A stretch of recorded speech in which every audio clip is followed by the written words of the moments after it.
자, 이제 전략으로 가봐야 되겠죠. 오늘 수요일이니까 알파프로 투자 전략 정태근 팀장 나와 있고요. MBN골드 김영민 매니저는 붙박이로들. 네. 어서 들어오세요. 네, 반갑습니다. 네. 자, 전략으로 가보겠습니다. 바로 김영민 매니저 준비해 오신 전략은 뭘까? 네. 볼까요?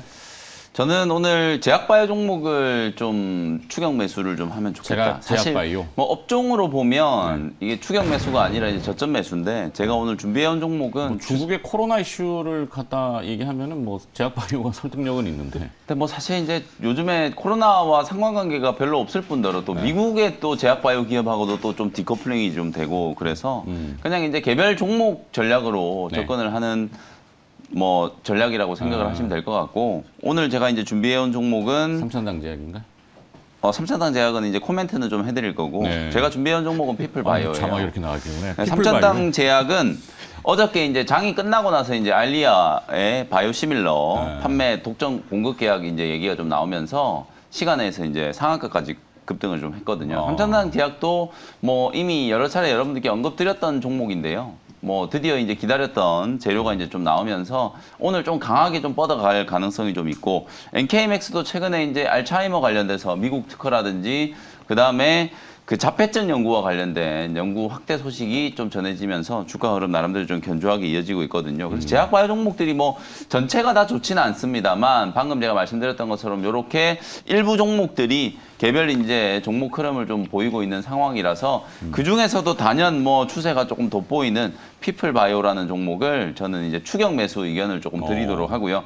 피플바이오는 뭐 이 시간에도 여러분들께 소개를 한번 해드렸던 종목이에요. 치매 이제 조기 진단 시장에 진출을 해가지고 실제로 이제 조기 진단 키트도 상용화되고 우리나라 이제 대형 병원에서도 건강 검진을 하거나 이럴 때 뭐 추가 옵션으로 지금 치매 조기 진단 이제 상품이 출시가 되어 있는데 요걸 나중에 이제 건강보험공단에 이제 뭐 적용을 좀 받게 되면 보조금 지급을 좀 받게 되면 아무래도 좀 더 이제 많은 분들이 좀 치매는 역시 또 조기에 진단하는 게 좀 중요하잖아요. 이 뇌 질환과 관련된 부분이기 때문에 그래서 이제 그런 시장 확대에 대한 이제 기대감이 좀 반영이 좀 되고 있고 어저께는 이 알츠하이머 혈액 검사 알츠온이라고 하는 이 브랜드가 해외 진출이 이제 지금 가셔야 된다. 뭐 이런 이제 기사들이 좀 나오면서 어제 우리 시장 조금 어려웠잖아요. 그죠? 코스닥 시장이 거의 뭐 2% 밀리는 장이었는데도 불구하고 장중 내내 이제 상당히 좀 결에도 좀 잘 붙어주고 추세도 이제 좀 상승 추세를 이제 만들고 있는 상황이어서 오늘 뭐 추격 매수를 조금 하셔도 괜찮을 것 같다라는 의견 드리도록 하고요. 일단 위치 자체가 뭐 최근에 말씀드렸던 컨텐츠 종목이나 뭐 오늘 말씀드리는 피플바이오나 최근에 이제 단기적인 상승은 조금 있습니다만은 뭐 중장기적으로 보면 워낙 지금 뭐 하락 조정을 좀 가파르게 좀 거친 이유기 때문에 뭐 조금 더 올라간다라고 하더라도 가격적으로는 뭐 크게 부담 없는 상황이다. 그래서 어저께 이제 14,000원 정도 매수가 14,500원이 종가인데 만약에 오늘 조금 눌림목을 이용해서 조정을 좀 준다면 14,000원 초반에서 공략을 좀 해보시고 목표 가격은 17,000원, 뭐 손절 가격은 12,500원 정도 보시고 대응을 한번 해보시면 좋을 것 같습니다. 하지만 나오는 화면에 보면 주가가 한 2년 조정받았네요. 맞습니다. 2년 동안 조정받았으면 또 뭐 반등을 할 때도 됐긴 했겠죠. 정태근 팀장은 제약바이오에 대한 의견이? 제약바이오 의견이 지금 말씀하신 거 듣고 번뜩 그냥 준비를 좀 했는데 즉흥적으로. 네. 그 원래는 예전에 한번 말씀을 드렸던 샤페론이라는 종목이 신규 상장한 그 전임상 단계에 있어가지고 한번 말씀 좀 드리고 싶은데 근데 샤페론이 차트가 솔직히 말씀 별로 좋지가 않아요. 신규 상장 종목들이 대부분 다 이래요. 지금 오버행 이슈에 걸려가지고. 그래서 지금 저가 매수할 자료 좀 부족하다는 생각이 들어서 다른 종목을 또 신규 상장한 종목을 급하게 좀 찾았는데 그 인벤티지랩이라는 종목을 좀 말씀을 드릴게요. 요 같은 경우는 mRNA라든지 LNP 제조 플랫폼을 현재 가지고 있는 상황입니다. 그러니까 신약을 개발할 수 있는 어떤 플랫폼을 현재 만들었다고 좀 보시면 될 것 같습니다. 그래서 이 플랫폼을 가지고 있는 상황들 속에서 자체적으로 어떤 신약 개발하는 것에 무리가 있고 다른 제약회사들과 협업을 통해서 신약 제조, 뭐 개발 이런 부분 좀 진행을 해야 되는데 뭐 타사에 있는 약물 전달 시스템 이런 것들을 이제 빌려와서 이제 알츠하이머에 관련된 신약 공동 개발 프로젝트를 앞으로 수행할 계획이기 때문에 뭐 알츠하이머와 뭐 연결 좀 시켜보게 된다라면은 뭐 인벤티지 랩도 연관성이 좀 있지 않을까라는 말씀을 좀 드리고 싶고. 인벤티지 랩도 신규 상장. 네, 신규 네. 상장한 지 이제 오늘로 6일째입니다. 6거래일째. 6거래일째고요.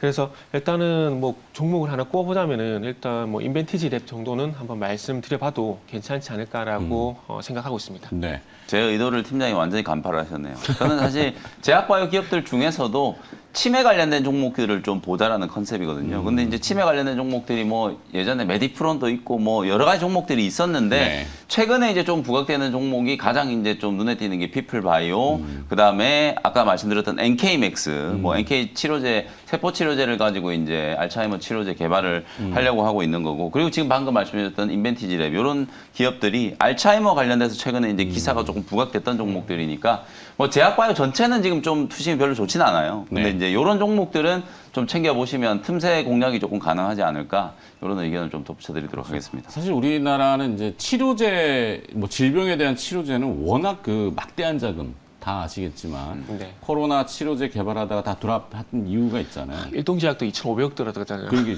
기본이 몇천억 단위고 거의 조 단위로 돈이 들어가기 네. 때문에 치료제 쪽보다는 우리나라는 진단 분야 쪽이 훨씬 더 강하다. 코로나 아니면 후보 물질을 수출하거나 그렇죠. 이런 게 더 나을 것 같아요. 맞아. 네. 아직은 살아있는 재료들이 있기 때문에 제약바이오. 네. 네. 오늘 코넥스의 AI 더 뉴트리진이라고 신규 종목이 하나 들어오는데요. 거기도 기준가 45,000원에 뭐 코넥스 일단 진입을 하니까 코넥스 거래가 워낙 지금도 뭐 코스피 코스닥도 거래량이 줄어 있는데 그렇죠. 코넥스도 정부 이렇게 당국도 아마 그런 고민들을 하실 거라고 봐요. 네, 시장 활성화를 위해서. 자, 제약바이오를 들어봤고 네. 정태근 팀장의 오늘 전략은 뭡니까? 저는 오늘 니켈 관련주 니켈 예, 원재료로 원자재로. 요즘 뭐 리튬, 니켈 관련 종목들은 다 날아가다 보니까 어저께 또 포스코엠텍이 또 날아갔지 않습니까? 네.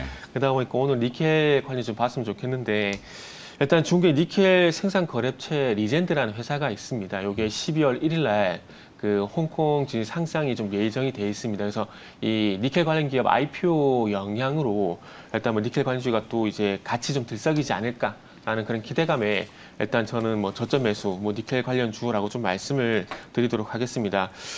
일단은 리젠드 같은 경우에 지금 최근에 니켈 관련돼서는 인도네시아 쪽에서 원활하게 사업을 또 많이 진행을 하고 있는데 이 리젠드라는 회사가 현재 그 인도네시아 현지 업체하고요 같이 조인해가지고 그 오비섬이라는 곳이 있더라고요. 여기서 니켈 코발트 재련 프로젝트를 현재 진행을 하고 있습니다. 근데 여기가 지금 중국뿐만 아니라 일본, 우리나라 이게 그러니까 글로벌 전반적으로 그 니켈 격전지 어떤 양상을 좀 띄고 있더라고요. 그래서 지금 SK온 같은 경우도 에코프로 그리고 중국의 GM이라는 회사 같이 현재 그 인도네시아에서 니켈망 공급망 구축을 하고 있는데 그 사업을 또 오비섬에서 이제 진행을 하고 있는 상황입니다. 그러다 보니까 이 오비섬이 어찌 보면 니켈 생산했던 직접적인 역할을 하는 곳이라 좀 보시면 될 것 같은데 어쨌든 뭐 SK온과 에코프로 이런 회사들이 합작 법인을 만들어 가지고 2024년 3분기부터 순수 니켈 3만 톤 정도 현재 생산을 할 예정이라고 합니다. 이 양 자체가 전기차 기준으로 보게 되면 한 60만 대 정도 되는 수준이기 때문에 상당히 많은 양이 될 거고요. 그리고 이전부터는 많이 말씀드렸지만 뭐 양극재는 우리나라에서 만들지만은 거기에 들어간 리튬이라든지 전구체, 이 전구체에 또 원료가 되는 니켈, 코발트, 망간 이런 것들은 전량 현재 중국에 의존하고 있는 상황이기 때문에 이런 어쨌든 자원 개발 프로젝트는 상당히 좀 긍정적이다라는 볼 수가 있을 것 같아요.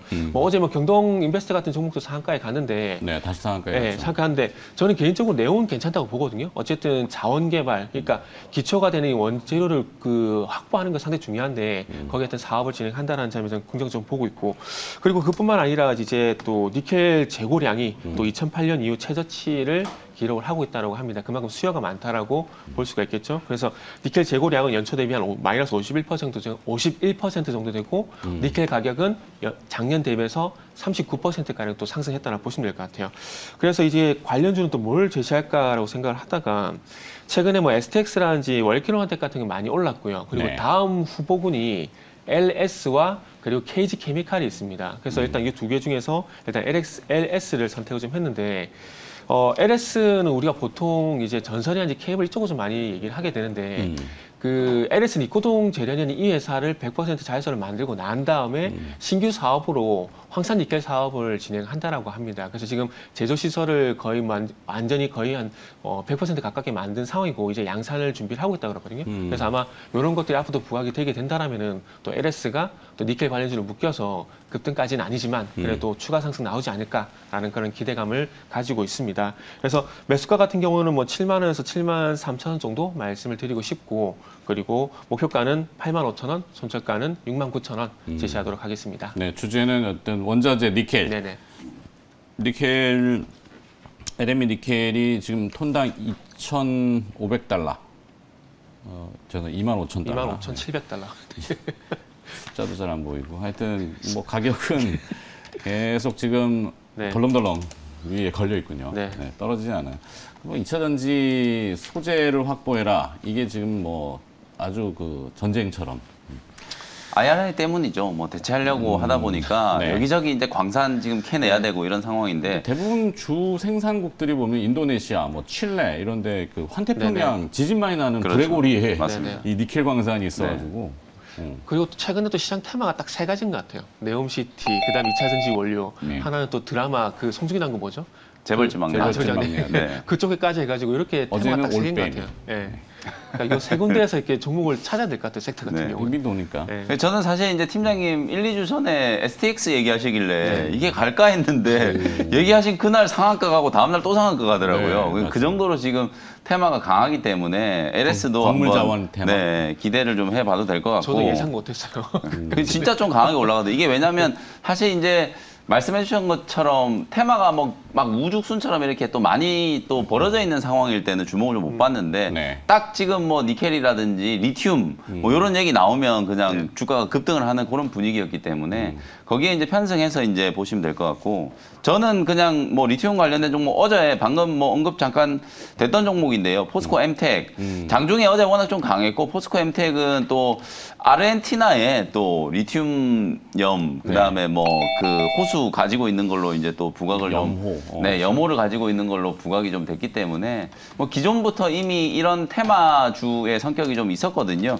근데 이제 어저께 유독 이 종목이 이제 조금 강하게 좀 올라가면서 완전히 좀 오랜 기간 동안에 이제 박스권 뭐 기술적인 측면에서 보면 매물 소화가 이제 거진 다 됐다라고 보여지기 때문에 상방으로 한 번 더 좀 슈팅이 좀 들어온다라는 생각이 좀 들거든요. 그래서 어차피 테마는 또 테마로 대응하는 거고 네. 어제 좀 많이 오르긴 했습니다만 한 번 정도는 더 시세가 좀 가능할 것 같아가지고 11,000원 정도 이제 목표가를 좀 보시면서 박스권 상단 이제 매물 저항을 완전히 지금 뚫어버린 상태이기 때문에 단기 대응 관점에서 한번 관심 있게 한번 지켜보시면 좋을 것 같습니다. 그러니까 조용하다 저렇게 갑자기 확 솟구치면은 네. 그렇죠. 이채롭죠. 쉽게 빠지지는 않더라고요. 뭐 이런 차트는. 네. 날아가기도 뭐하고 이게 보유하고 네. 기다렸다가 올라오면야 상당히 기분이 좋은데 하여튼 참 주식은 항상 시간과의 싸움이다. 네. 어렵습니다. 어렵죠. 네. 네. 자, 두 분 그래서 뭐 그 니켈 그래서 하셨고 저는 LS. LS? 네. 저는 포스코 엠텍. 엠텍. 네. 네.